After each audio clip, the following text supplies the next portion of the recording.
Shalom saudara, haleluya, selamat datang ke siri pembelajaran apologetik.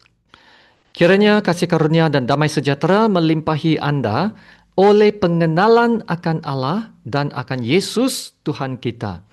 Kita dalam siri topik Tritunggal. Dalam edisi sebelum ini, saya telah memberi suatu overview kepada ayat-ayat Tritunggal bermula dari Perjanjian Lama. Sekarang dalam edisi ini saya menyambung dengan memberi ayat-ayat Tritunggal dalam Perjanjian Baru. Saya ingin memberitahu sekali lagi bahawa perkataan Tritunggal tidak dinyatakan secara langsung atau tersurat dalam teks Alkitab. Namun, kesatuan sempurna yang wujud antara tiga pribadi ilahi iaitu Bapa, Anak dan Roh Kudus nampak sangat jelas dalam beberapa ayat dalam Perjanjian Baru. Yang pertama kita lihat formula pembaptisan dalam Injil Matius. Matius 28 ayat 19 berkata, "Baptislah mereka dalam nama Bapa dan Anak dan Roh Kudus." Yang sangat menarik dalam ayat ini adalah perkataan nama yang dalam bentuk tunggal atau singular, ya, dan bukannya majmuk atau jamak atau plural.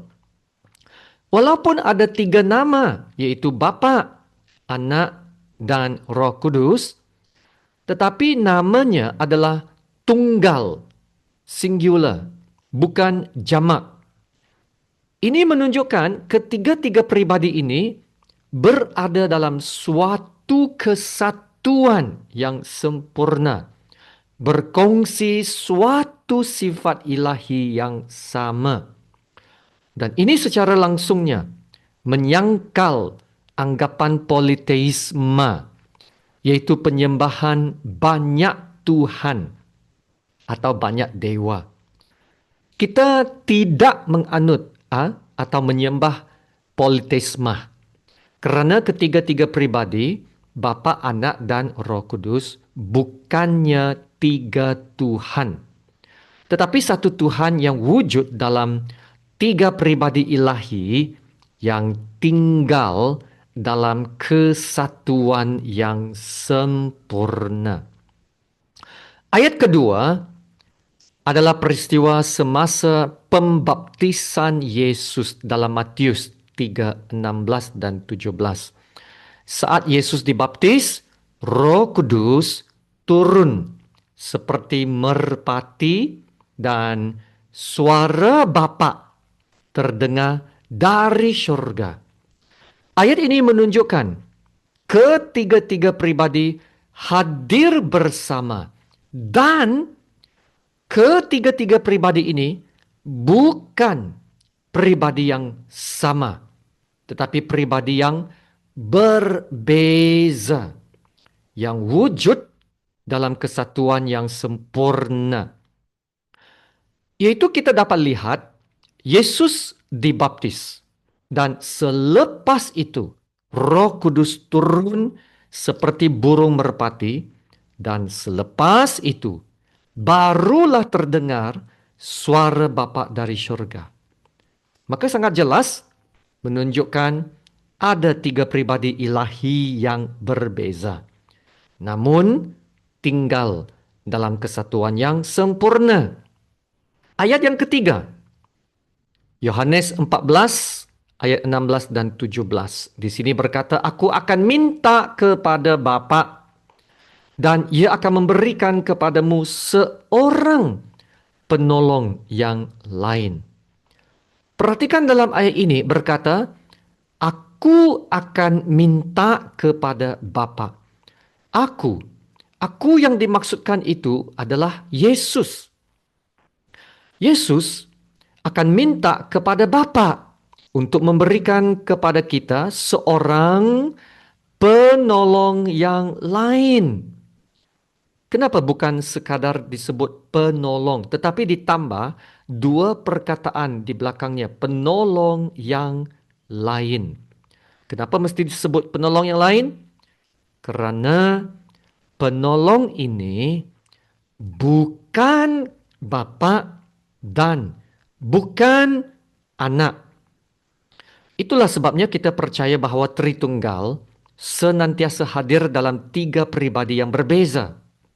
Dan ayat ini juga sangat membuktikan kepercayaan Tritunggal kerana disebut Yesus, Bapa dan Penolong, yaitu Roh Kudus. Di mana Roh Kudus sekarang? Roh Kudus sekarang diam dalam kita, menyertai kita selalu. Dan dengan itu menjadi meterai kita yang menjamin keselamatan kita. Nah, kita lihat ayat Efesus bab 1 ayat 13-14. Di sini juga dinyatakan Tritunggal. Ayat 13, di dalam Dia kamu juga, kerana kamu telah mendengar firman kebenaran, yaitu Injil keselamatanmu. Di dalam Dia kamu juga, ketika kamu percaya, dimeteraikan dengan Roh Kudus yang dijanjikannya itu. Dan Roh Kudus itu adalah jaminan bagian kita. Sampai kita memperoleh seluruhnya, yaitu penebusan yang menjadikan kita milik Allah untuk memuji kemuliaannya.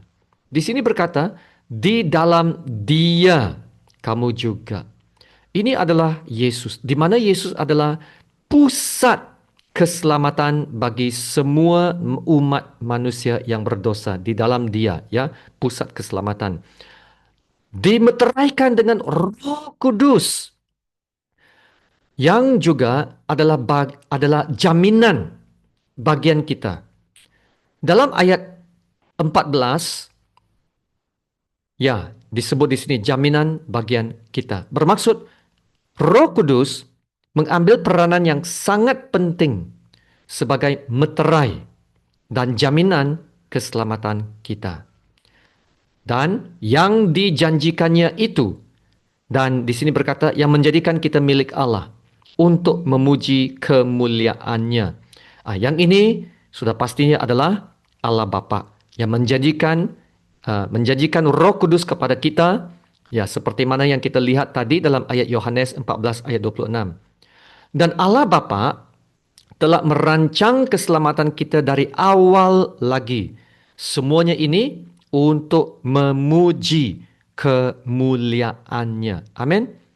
Jadi, ketiga-tiga pribadi terlibat bersama dalam kerja keselamatan manusia. Haleluya.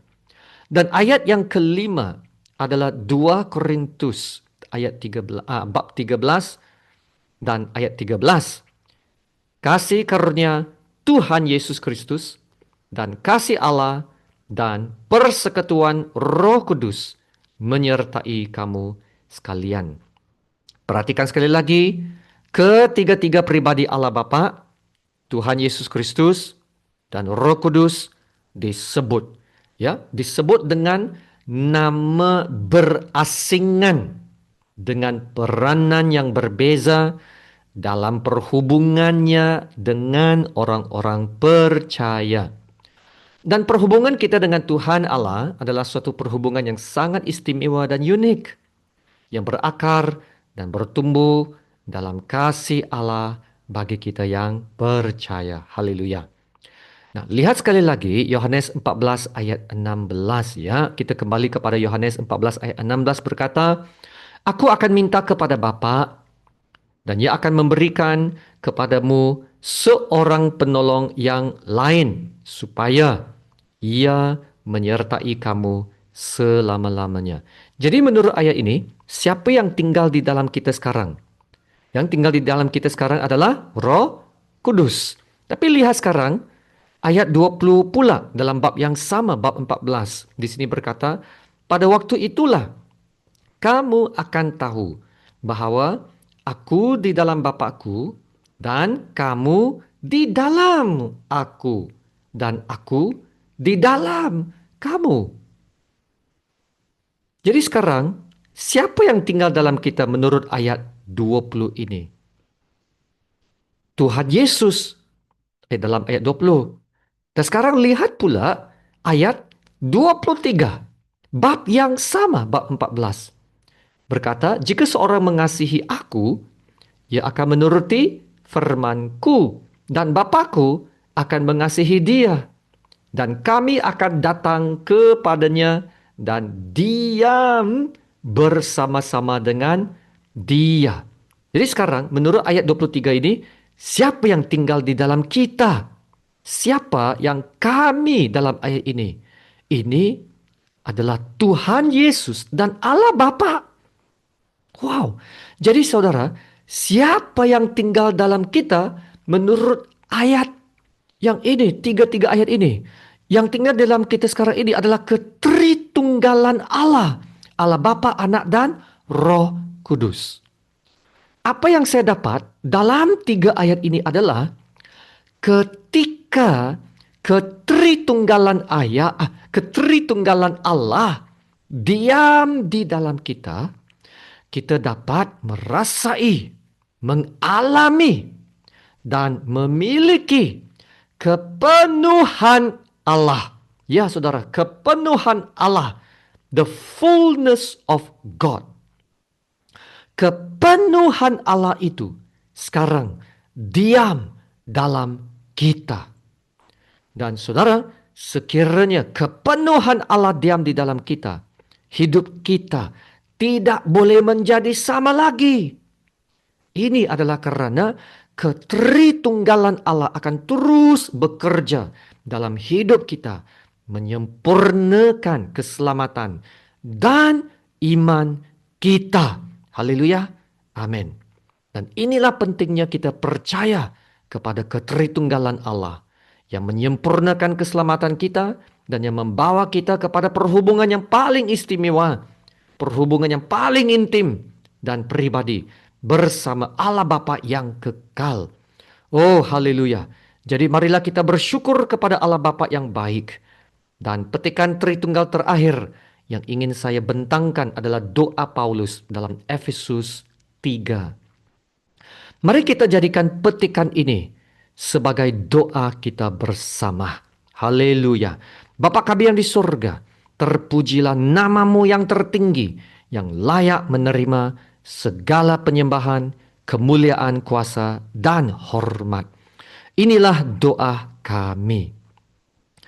Aku berdoa supaya ia menurut kekayaan kemuliaannya menguatkan dan meneguhkan kamu oleh rohnya di dalam batinmu, sehingga oleh imanmu Kristus diam di dalam hatimu dan kamu berakar serta berdasar di dalam kasih.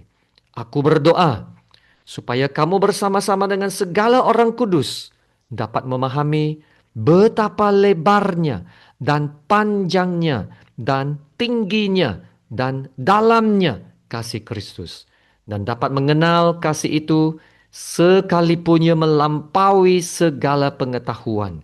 Aku berdoa supaya kamu dipenuhi di dalam seluruh kepenuhan Allah. Haleluya. Terima kasih Bapa. Kami dapat mengalami seluruh kepenuhan Allah dalam hidup kami. Dalam nama Tuhan Yesus yang termulia, kami berdoa dan ucap syukur. Amin.